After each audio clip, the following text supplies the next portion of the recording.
আসসালামু আলাইকুম। আমি রুমেনা বেগম মুশুরিয়া কমিউনিটি ক্লিনিকে সিএসিপি হিসেবে কর্মরত আছি। আমার ক্লিনিকে প্রতিদিন অনেক রুগী আসে, প্রায় ৫টা ৬টা গ্রাম থেকে অনেক রুগী আয়। এখন রুগী হওয়ার ফলে কিছুদিন কিছুদিন আগে আমার ক্লিনিকে চুরি হয়েছে। চুরি হওয়ার ফলে দেখা গেছে অনেক যন্ত্রপাতি যেগুলো আছিল, ঔষধ কিন্তু চুরি নিছে না, যন্ত্রপাতি যেগুলো আছিল ওগুলা চুরি হয়ে গেছে।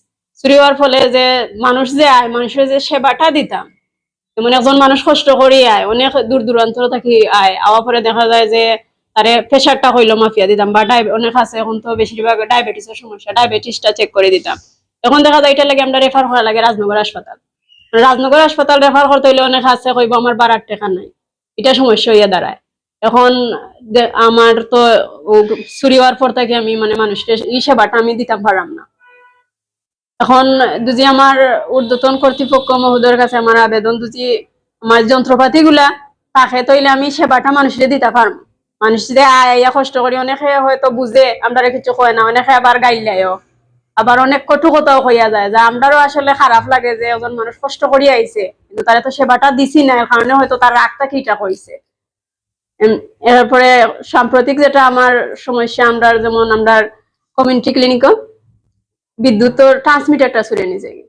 চুরে নেওয়ার ফলে তো ক্লিনিকও কারেন্টের সমস্যা, পানির সমস্যা, মানুষ আইয়া অনেক সময় পানি খাইতে চায় বা বাথরুমে যাইতো, ওয়াশরুমও ব্যবহার করতো, এগুলার লাগে দেখা যায় যে আমরা তার সেবাটাও দিতে পারেন না। বইতাম যে বইয়া যে একজন গর্ভবতী মা আইলো বা ছোট বাচ্চা ধরে লইয়া আইলো, এই যে গরমের মাঝে যে বইয়া আমরা যে দুইটা কথা মাতমু বা মাতিয়া যে সেবাটা দিমু, এটা আমরা সম্ভব হয় না, কষ্ট হয়ে যায়, মানুষেরও কষ্ট হয়, প্লাস হইল গিয়ে আমরা যারা আছি আমরারও বিভ্রান্ত সৃষ্টি হয়ে যায় কারেন্টের লাগে। ঔষধ আছে আমার ক্লিনিকে, ঔষধ মোটামুটি আছে, ঔষধ যেগুলো আছে মোটামুটি আছে।